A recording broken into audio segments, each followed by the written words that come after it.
Hello, welcome to my channel. ဒီတစ်ခေါက်တော့ One Direction ရဲ့တခြင်းကောင်းတွေကတပုတ်ဖြစ်တဲ့ Night Changes တခြင်းကို speaking practice လုပ်ဖို့အတွက်ရွေးထားပါတယ်။ဒီတခြင်းလေးကကိုယ့်ရဲ့တငယ်ချင်းကိုအားပေးတဲ့ပုံစံလေးဆိုထားရဆိုတော့အင်္ဂလိပ်စကားပြောလေ့ကျင့်လို့လည်းအရင်ကောင်းတာမို့လို့ကျွန်တော်တို့အတူ practice လုပ်ဖို့အတွက်ဖိတ်ခေါ်ချင်ပါတယ်။စကားပြောတဲ့ပုံစံမျိုးဖြစ်အောင်တခြင်းစာသားထဲမှာကျွန်တော်နည်းနည်းထပ်ဖြည့်ထားတဲ့စကားလုံးလေးတွေကိုတော့ subtitle မှာကျွန်တော်တခြားအရာနဲ့ highlight လုပ်ပေးထားပါတယ်။ကဲအဲ့ဆိုကျွန်တော်နဲ့အတူ practice လုပ်ဖို့အတွက် ready ဖြစ်ပြီဆိုရင်စလိုက်အောင်။ She's going out tonight and changing into something red. Her mother doesn't like this kind of dress, but everything she never had, she's showing off. အခုပြောသွားတဲ့ပထမပိုင်းမှာဆိုရင်သူ့တငယ်ချင်းကလွတ်လွတ်လပ်လပ်သိမ့်မနေခဲ့ရတဲ့ကောင်မလေးတယောက်ဆိုတာကိုရိပ်မိမှထင်ပါတယ်။ကဲဒါဆိုသူကအဲ့ဒီအနီအောင် dress လေးဝတ်ပြီးတော့ဘယ်ကိုသွားမလဲဆိုတာကျွန်တော်တို့ဆက်ပြောလိုက်အောင်။ She's driving too fast and the moon is breaking through her hair. She's heading for something that she won't forget. Having no regrets is all that she really wants.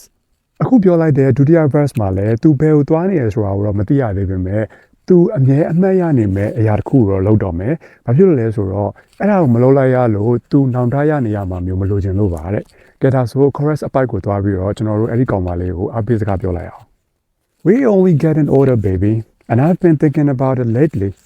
Does it ever drive you crazy? I mean, just how fast the night changes. Everything that you've ever dreamed of is disappearing when you wake up, but there's nothing to be afraid of,